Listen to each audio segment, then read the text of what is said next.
And hello, everybody. How are you guys doing today? Welcome back to Quantum Family. This is a community of three writers. We have get together to make some personal growth talks about our personal stories, about our books, and more important, those are our guests. So today we have with us Debbie DiMaggio. Debbie DiMaggio is a real estate professional from San Francisco to Beverly Hills. She is a philanthropist. She's a writer. She has several books, but her latest book is Beauty at Any Age, an amazing and wonderful book. So Debbie, how are you doing today? I'm great, thank you. It's starting to get winter though, a little cold, but it's a good day. It's a beautiful day. And we also have a Diane Peñalosa, who she has written not one, two, but three books about motherhood. She's in Spain right now. And how are you, Diane? Thank you, Javier. I'm great today. Awesome. And our special guest today is Mr. Kevin Montgomery. Kevin wrote a wonderful book that is, actually, no, I don't even know he knows how inspirational it is. It is about his daughter. He had a baby with his husband, Dennis, and he actually takes us on a journey from the time that they decided to have a baby until the baby has grown. FYI, just gonna spoil the story. She is a great girl. I had a pleasure to work with her in Beverly Hills. So, Mr. Kevin Montgomery, welcome and thank you very much for your time. Oh, thank you. Thank God she's a good girl. You know, it'd be a very different story. But yeah, I'm just grateful to be here with everybody. Well, awesome. Well, thank you very much. Welcome. And let me start with Diane. Diane, please go ahead and ask your first question for Mr. Montgomery. Hey. Hello, Kevin. Hi. It is clear that you and Dennis have done a great job with your daughter. First of all, congratulations. Thank you. Not only for being brave for the get-go with the adventure, but also because you had given to your daughter the opportunity to come to this world to love and be loved. So thank you very much. Thank you. And my first question for you is, could you share with us what is Dennis or yourself who first suggested being parents at that time when it was so unusual? Oh, yeah. Well, it was an interesting thing. I was always kind of a kid person growing up. And so I really had always wanted a family. And then when I came out and I'm gay and you realize that's just never going to happen. So I just went to the back burner and I didn't even think about it. Dennis, on the other hand, was never a kid person. So that wasn't even on his radar. He didn't even think about it. So as we had gone through life, we had this amazing relationship and we'd been together about 10 years. And so it was, I think I say it was divinely inspired because I was kind of between, had been singing in Vegas and I had left Vegas and I was back home and I was trying to figure out what I'm going to do now and was sort of between careers. And we had three different friends in 1 week say, the first one said, you guys should have a kid. And we kind of both went, well, that's very interesting. Thank you very much. The second time in the same week, someone else said the exact same thing. And we said, that's interesting, but wow. And then we had brunch on a Sunday with some very dear friends. And this one lady looked at us and said, this house needs a child. So I said, okay, it just ignited something inside me. And I said, we have to think about this. Something, the universe, God is telling us, we have to do something about it. So it ignited all of those old desires to be a parent and to have a kid and have a family. So I think I was a little more ignited than Dennis was, but he was more, he was more than willing to go along with it. So we said, let's discuss it. And we were going on a trip in a few days. So we said, we'll discuss it on the trip. So we were very shortly into the trip. And I said, so what do you think? And he said, let's do it. So it was kind of a very easy decision, but it came out of nowhere. It wasn't anything we were thinking about. So it really was, kind of coming from the heavens that the idea got sparked. So that's how we started the process. Oh, beautiful. Awesome. Thank you. Thank you. Actually, yeah, I can see that. Dennis is such a, I also work with Dennis and I learned a lot from him. He's an amazing businessman. But please, Debbie, go ahead with your next question. So so you guys had been together for 10 years. So you had a lot of time. That was a lot of time together. So how old were you when you decided to have Chelsea? And so it sounds like it also happened kind of fast. So I don't know, did you feel it might be insurmountable to make it happen? Or once you decided, you're like, we're doing it? Yeah. So I was 36, I think, when we started the process. When I was 37 when she was born, and Dennis is 5 years older, so he was 41, 42. We were together for 10 years, which I think is a great thing if you have that time to be in a relationship, because you've kind of worked out all of your issues and and we were settled, financially, and, and we had kind of just settled into a lovely place. So it was perfect timing. So we had a lot of security in our relationship, which I think is a great thing, rather than just going in, meeting somebody and having a kid. It's a lot of pressure. So, so we, when we started it, we'd been together a very long time. And what was the second part of your question? I can't remember. Oh, I said, well, did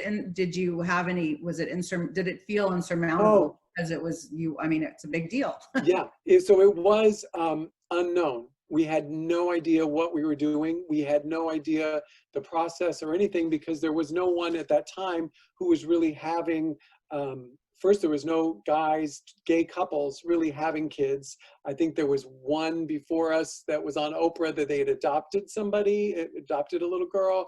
But that's the only people that I knew of that really had kids at all. And then we were trying to do something so that she was genetically connected to both of us. So we didn't know about the process at all. So it was literally just putting one foot in front of the other and trying to discover how this is going to work. So the whole thing was a discovery, from the deciding, and then we decided, well, we're going to try to have someone have a child connected to us. So we had to ask somebody in our family. So we went to Dennis's sister and said, would you be willing to donate us an egg? And she said, yeah, like in 2 seconds. So that was like a piece of the puzzle. So, things fell in place like that. But a lot of times it's like, then now what do we do? So we got her, and she didn't have any kids. So we couldn't actually just inseminate her and have her carry a baby, because she would be giving away her firstborn. And we thought that's too emotionally taxing. And, that's a minefield. So we weren't going to do that. So we had to find somebody else that would be willing to carry her. So then, at that point, it seems like, now what are we going to do? So we decided to think of anybody that we could possibly know that might be willing to do it. And literally we brainstormed and only came up with one person, which was my cousin, Sandy, who lived in Oklahoma at the time. And because she and I were very close, although she was 10 years older than I was, we were very close when I was growing up. And I just thought she might, and she had 2 grown daughters. And so we called her and kind of laid out said, would you be willing to do this? And so she's, and she's a woman of few words. So she just kind of said, well, let me think about it, and hung up. And literally we got home from going out to dinner or something, and there was a message on her machine where she said, well, I'm not getting any younger. I'm not getting any younger. So let's go. So those kinds of things fell in place. And then there was the process, like, where do we go to do this? How does it work? So there was, the function of trying to go through the IVF. So that was a whole process. The function of legally, how does this work? So how is she legally attached to all of us and stuff like that? So there was a lot of processes, and at times it felt insurmountable. But the fire in me was determined. Once it started, and I was just not letting go. And I said it taught me, because I think in my entertainment career, I didn't have the fire that I should have had. I never pushed hard enough. I never, wanted to go to the auditions and do the thing, but I did it.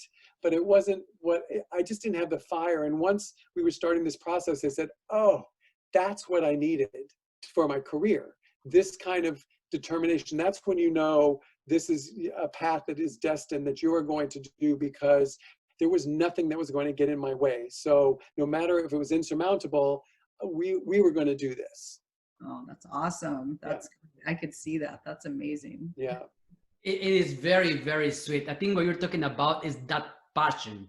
Yeah. And just FYI, when I read your book, that passion does transmit through your pages. You make me feel, you actually at one point made me even cry a little bit. And I was, oh, good. I did my job. You did a very, very good job. Like I read your book a few years ago, and it's so stuck in my head of how much passion you have and all the love that you have to do and everything that you overcame. So wow, FYI, as a writer, congratulations. You are wonderful, wonderful writer.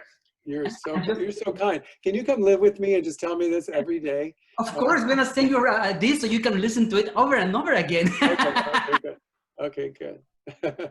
Yeah, so in my case, I'm at the office one day and I see this woman walking in and going, daddy, daddy, daddy, and then Dennis turns around and I know that Chelsea is related.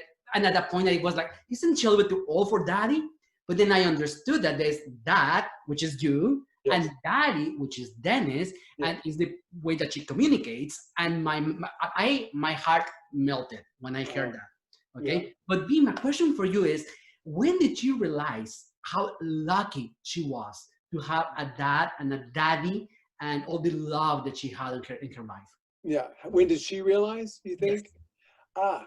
I probably better to ask her, but I think growing up, she didn't realize anything was different. It was normal for her. Mm-hmm. So I don't think she realized really how special she was until she was older, until she was out in the world. I mean, growing up through, elementary school and all that kind of thing, it was just like she had two dads and all of the kids kind of accepted that. And it wasn't too weird. Some kids, there were questions and things, but it wasn't too weird for her, but it was normal. It was normal for her. I don't think it was until she was actually much older really probably when she was, well, I don't know if it's high school, college and stuff like that, where I think when she, realized, and you get out there and you compare in the world, I think she realized in seeing different families, and maybe some as she was growing up in elementary school, she saw some families, and we were like we were the only people that were still married of all her friends. Like all of her friends that were divorced or single parents or something like that, she had the most stable family, and I think she was so grateful for that. So when she saw that process as she was growing up, she was so grateful to be in such a stable family. And then, as she became more aware and seeing that she wasn't just the commonality, or she wasn't just something that happens, I think she just got more and more grateful. But she's always been a very grateful child. I mean, because I made her be grateful. No, I was very much about, you need to be grateful for everything that you have in your life. So she was always had a lot of gratitude. But I think, when as you get older, you realize the differences. And I think some of the negative things, like when the Prop 8 thing happened, when they were, voting on Prop 8, which was a measure to make it illegal or not possible for gay people to be married. I think that hurt her heart. And I think that ignited in her something that made her feel so grateful for her family and just be impassioned about that. She wanted to give back to the world so that people could understand her, the gift of her family. Yeah. Awesome. Oh, that's so sweet. You guys are so sweet. So Diane, please go ahead with your next question. Yeah. How did the people around you respond at the beginning? And did they change their opinion over time? So I was expecting, because this just wasn't normal in the world, at least 50% of the people were going to have a problem. And I was kind of astounded because it was very few people had a problem. Now, we live in a very liberal, we live in California, in Malibu. We live in a very liberal, kind of open, place. But even as we traveled around quite a bit, and we actually have a house in Washington State, in a kind of a little blue collar kind of little area that is a little more, much more conservative. So even up there, I was expecting much more of a problem. And I was astounded because most people, well, when you show up and there's two guys and there's a baby, you have to have an explanation. No one just goes, oh, great. They go, how did this happen? So we had to tell the story a lot. And I found over and over when I told the story to people in the supermarket and people that would ask on planes and people would ask, I would tell the story. And most times people were not only moved, but a lot of people teared up. And we got a lot of people that were so, I'm like moved to for a better word, that were so great about the story and loved our story, and it made them happy and it brought them joy. So that was astounding for us because I didn't expect that kind of reaction. So we didn't have so much negativity. But even you said, did it change people? So I have a story that I tell in the book where there was a gentleman where this house that we own in Washington, there was a guy that we knew, we had met him several times, and he was kind of a friend of a friend. And he had said to our friends, our closer friends, I don't think this is right. These guys shouldn't have a baby and blah, blah, blah. So we used to call him Homo Bob. And so we would say, we'd meet with our friends. We say, well, how's Homo Bob feeling about the whole thing and stuff like that? And he's like, yeah, well, he's not so happy. He just thinks it's not a great idea. But later, not so long after that, our friends came back to us and said, it's so interesting because Homo Bob saw you guys in town with your daughter, and he was so moved about how we were reacting or interacting with her that he said, you know what, maybe this is okay. And so it changed his heart and mind, so much so that we became friends with him. We ended up like at, dinners at his house and stuff like that. And he fully embraced our family. So those are the kind of stories that happen not just with him, but with many people where they thought maybe it's not okay.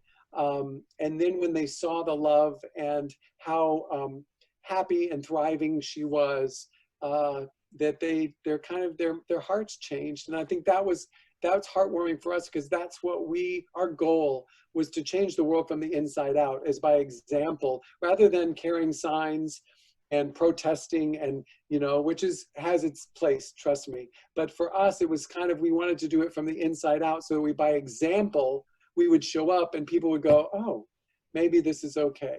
So, so we do have, examples of that where we did change people's minds and there's another little story that, and you got to stop me because I'll just talk forever. Oh, please do. We had a realtor that sold us our house in Washington who was very Christian. And, she always had the Christian radio on and stuff like that. And we never kind of broached the subject of, Christianity or what, her religious beliefs or anything like that. But we became very good friends, and her husband became our caretaker, and we were very close to them. We never talked about anything.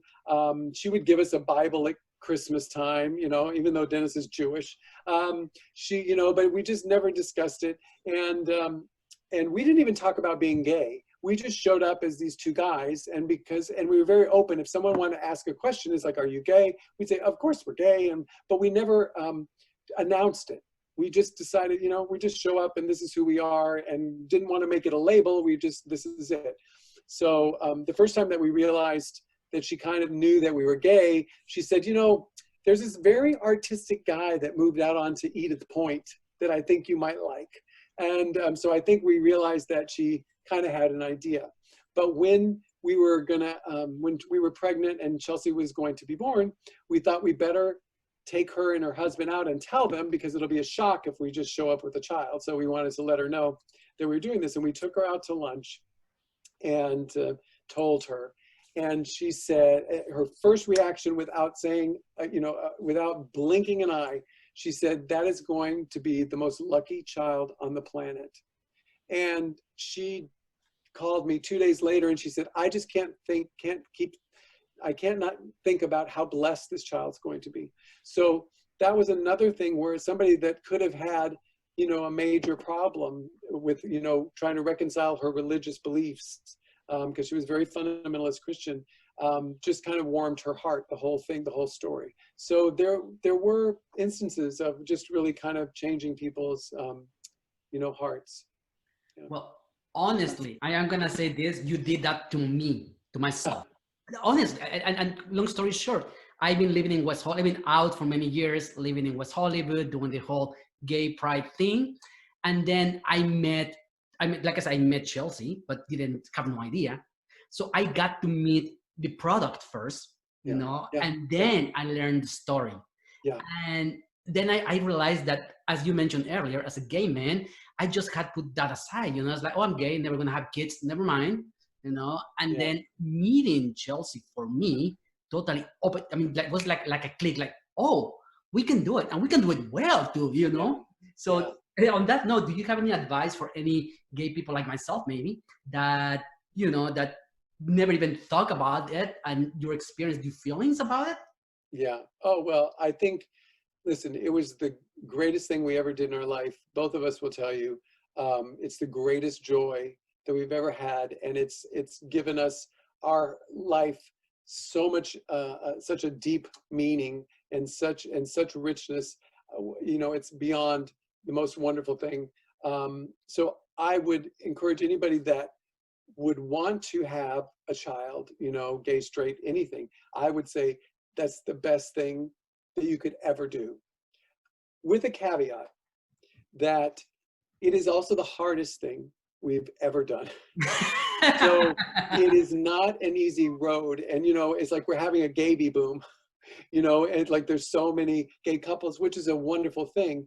But I think a lot are kind of oblivious to the work that's involved and how hard it is. So you need to, if you're going to do it, my only thing would say, go in with an open mind and a mindset that this is important, and it's not going to be an easy road. It's as anybody that has kids, it is a very hard thing. So but that would be my only caveat, because we felt so beyond in joy about having this daughter. And Dennis and I were at a doctor's appointment one time, and I was telling this doctor about Chelsea and stuff like that. And I said, everybody should have a kid. And he said, no, not everybody. Because he said, people, it has to be a selfless thing. It has to be about the child. It can't be about you. So some people can't get out of their own way to be there for the child in the way that they need to be. So I didn't until that point. I used to say everybody should have a kid. And then I realized, no, they have to be prepared. They have to be ready, because it is a selfless act. You have to give to this kid, and it's not about you anymore. It's about what they need. It's about, what you have to do for them. So your whole, life shifts to be about this child. Well, thank you for being an example for many, many of us out there. And I know Diane has another question for you. Go ahead, Diane. Diane? I think it was me. Okay, definitely. Yeah. So, well, I'm gonna skip one of my questions. One of my questions was, well, first of all, I can't imagine not having kids. I would say that I have a couple single girlfriends who never had children, and I always said to them, you have to have children. It's best. Just who cares if you get married? You need to have a child. Right. But you're right, Kevin. It's not for everyone, but it's just I can totally feel your passion, because I can't even imagine not having my two children. I mean, they are the love of my life. Yes. So I was going to ask you, but I'm going to skip the question. I was going to ask you, along the way, did you have any doubts? And I'll just answer that myself. No, you did not have any doubts. So I'll skip to the next one. Oh, you're very clear about that, which is awesome. You know, this show is about helping people and educating them and sharing from your experiences.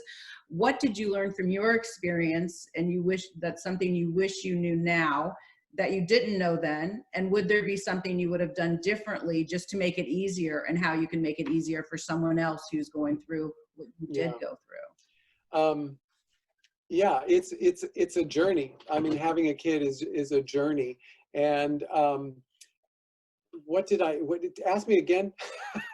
What did you learn from the experience, or what did you wish you knew then that you didn't know when you were going through it? To relax. You know, it's like every moment of every day, I was absolutely petrified that I was going to screw up or do something wrong.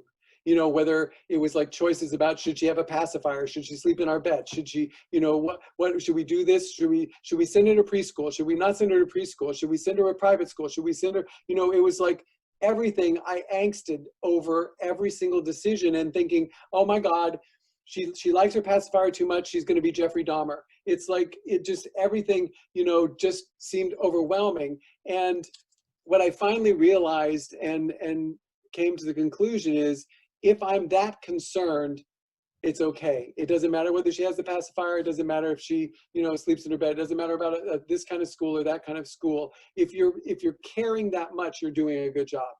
So I would have taken the pressure off and kind of relaxed and said, you know what, just give and make the choices that you feel are good without feeling the anxiety, because you're responsible for this little being, and you're just so afraid. What if I make a mistake? You know, what if she's spoiled? What if she's, you know, what if she's mean? What if she's hateful? I mean, you know, you just don't know. So, but I realized kind of as I watched her peers grow up, and I was very involved in all of the schools, even through college that she went to. I was always on the committees and things.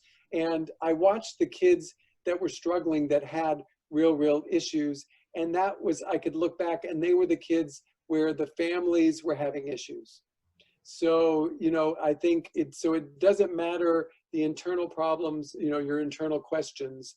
It's like as long as you're thinking, am I being a good parent? It's almost like, yes, you are. So you don't have to worry about which way you go and how you do it. You're being a good parent if you care enough to be concerned. It was the parents that weren't concerned, that were missing or not there, or had, you know, some had drug issues. I mean, you know, and those were the kids that really struggled. But as long as you're there for them, and you're, you know, it doesn't matter what decisions you're making, you're there for them and you're loving them, then I think they're fine. So as I would tell anybody, it's just, I think the thing I had to switch was being selfless. I had to say, especially when the baby comes, it's like, if you're fighting for me time, you're going to lose. So I really realized it had to be about her from that moment on, not to indulge her, but it had to be about her needs, not my needs. So not when I'm going to get a shower, not when I'm going to be able to sleep. It had to be what she needed. So I would say to somebody that's going to do it, just prepare yourself, you know, and to make it easier, and say, because once you really have come to that realization, it's not so hard to lose a little sleep or to make it about her, you know, as long as you've made that decision in your head. But for a while I was struggling, trying to like, well, when do I get to have some time? You know, it's like, and when I finally let go, it's like, this is not about you, you know, this is about her. So I think if you come to that realization early on, it'll make it much easier. And that you really can't, as long as you're loving them, you can't make a mistake. I did, you know, there was times, I mean, you make mistakes. I did make mistakes, but I did feel that there was someone very wise, and I don't remember who it was, that said, you know, if you make a mistake, you can always make a bridge. And as long as you make a bridge back to the kid, it doesn't leave any kind of lasting issue. You've made a bridge. So like one time I just lost my mind, and just kind of started yelling and just felt horrible because she was crushed. And I, you know, and I just, and immediately after I just said, I'm so sorry, Chelsea. This is not about you. I'm frustrated and I'm so sorry. And I went to tell her, she wasn't that old. She was probably 4 or 5. And we were in the car going to kindergarten or something. And I said, honey, I just want you to know I'm sorry. She said, Dad, it's okay. You know, you apologized, you're fine. It's all good. So I realized as long as you make a bridge back and you know, admit to your behavior, you don't try to hold out for like, no, I'm right. You say, you know what, I messed up here. And I think that's a very good tool as you're raising your kids to, you know, make those bridges. And when, you know, and when you're wrong, you're wrong, you know. That's very humble of you to not just admit it, accept it, and apologize to your child. I mean, honestly. I never admitted to Dennis, but I'll admit it to anybody else. We won't tell him. No, okay. Diane, do you have any other question? Yes. Kevin, if your original plan could not have been carried out, would you have choosing adoption? Yeah, I believe so. I think, you know, we were very determined. I was very determined to do it this way. And kind of once you get your heart set on, you know, one path, it's hard to let go. But and you know, and it took us 3 attempts. The first one didn't work and we were devastated. We were just sure that it was going to happen and it didn't. And it took another time. And Dennis and my cousin were kind of losing patience. They were kind of like, this is too hard. I mean, you know, it involves lots of shots. There's a lot of stuff. And my cousin was going through a lot, you know, to try to do this. And there's a process and it's expensive. And so I think they both were kind of waning, but I still had that passion that I was not going to let go. So we tried as hard, and thankfully the 3rd time it worked. But I think the passion to have the child overruled anything about the process. So I think that if for some reason we had given up and just said, you know, we can't do this genetically, I definitely think that we would have adopted. Yeah, because we just wanted a child. That was, you know, all of it. That was the overriding factor. Yeah. Yeah. You know, awesome. I'm gonna say that talking about adoption right now, and we were talking about Prop A earlier on. Yeah. One of the things that we have to to mention is that as a gay people, sometimes as a gay community, sometimes we do have to fight for our rights. You know, the right to love whoever we want to love. Right now, the Supreme Court is about to make a big decision about if gay parents should be allowed to adopt based on they can be discriminated against us because of religious beliefs. So, and I'm going to ask you, since you have done the work, you show us what would be a good argument that we should take to the Supreme Court and explain to them, this is what we do. This is how we do it good, better, you know? Chelsea, that's my argument. That's my argument. And I said, you know, from a very early, I mean, I now realize that she felt like growing up, which I had no idea, she felt like there was a lot of pressure to be such a good kid because she was an example because she was we had no other gay couples, gay men that had kids, you know, about the same time, or very few. And so she felt like she had to be the best kid. And literally I said, that the universe gave us, you know, because this is my 50-50 thing. I said, you know, when you have a child, 50% is who they are. Because if you have multiple kids in a family, you'll see, like, they come in with a personality. They are going to be who they have a set of, you know, fears. They have a set of skills. They are going to be who they are. And then the other 50% is the environment and what we do as guiding them. So I said, you know, she came in as a really good egg. She was always a really wonderful, kind child. We just didn't mess her up. You know, we worked hard to keep her on the straight and narrow. So, you know, she could have been a great egg, and then we could have like not done our job and she could have gone wild or something like that. Or, you know, we could have struggled more because she could have come in with a lot of challenges and have a lot of issues. So I think you know, she was always a wonderful kid. And so I humbly say that I think God gave us this really great kid because the powers that be knew she was going to be an example. And so it's always been my thing. Like, you just look at her and see who she's become. And now she's a grown woman at 27, married, and, you know, and making her own changes in the world. But that's my argument. It's like, you tell me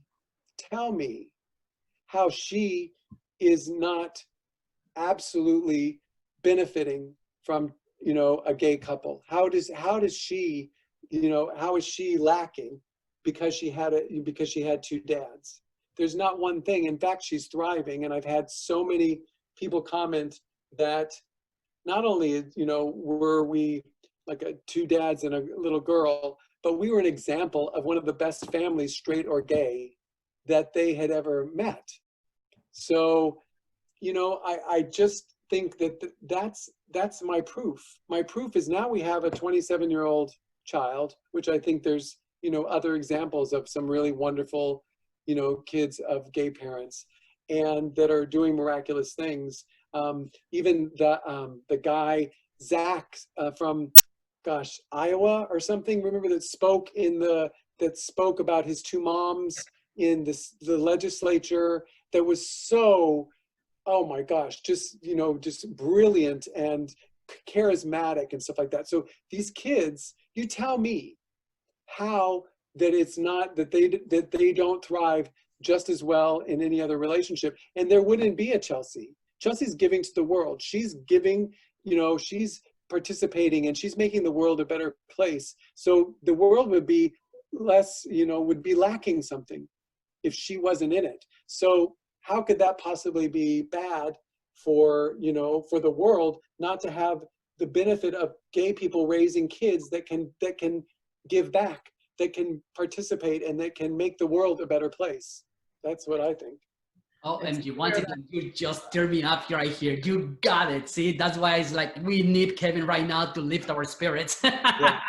It's hard. Listen, we had the exit strategy when the Bush administration was in the White House, because there were cases of like gay couples with kids where they were suing them, like the grandparents would sue that they had problems with their kids, and they would sue, and they were getting custody of their kids. So we realized, even though we were genetically connected and we're both on her birth certificate, that they could possibly say you're unfit parents just because we're gay. And so we actually got an exit strategy, like we may have to leave this country, because there was no way that we were going to, no one's going to take her away. I mean, I would have gone anywhere, done anything. So there are times that we have to fight for this, and we fought, and, you know, and we got marriage equality, which people fought for a very long time, and people worked hard. And, you know, there's young gay kids that have lost their life, you know, because people have been hateful. So, you know, there is a struggle. There is, you know, and there's much more to do. But, you know, it's like, I think I just have a positive, you know, feeling for the long term that eventually we're moving in the right direction. You know, it's the arc. Oh, I'm not going to try to quote. It's a wonderful quote, but I'm not, that Martin Luther King made. Then I'm going to get it wrong, so I'm not going to say it.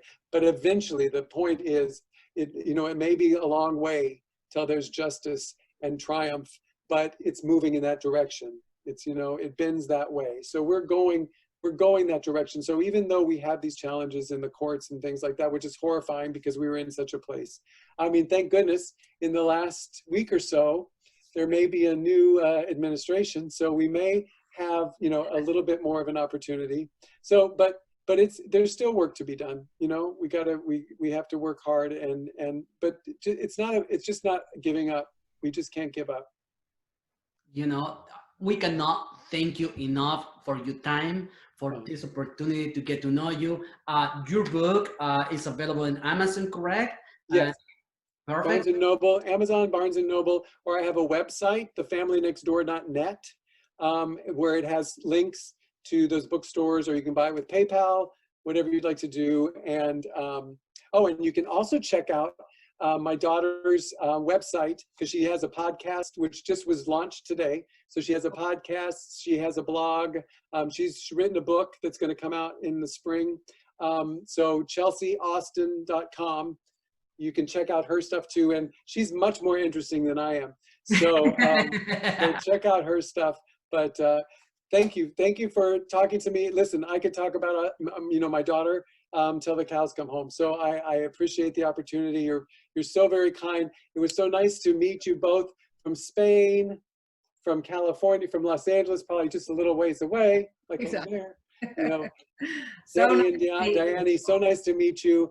And Javier, you're so kind and so lovely always. You've always been such a kind soul. So thank you, and thank you for this opportunity.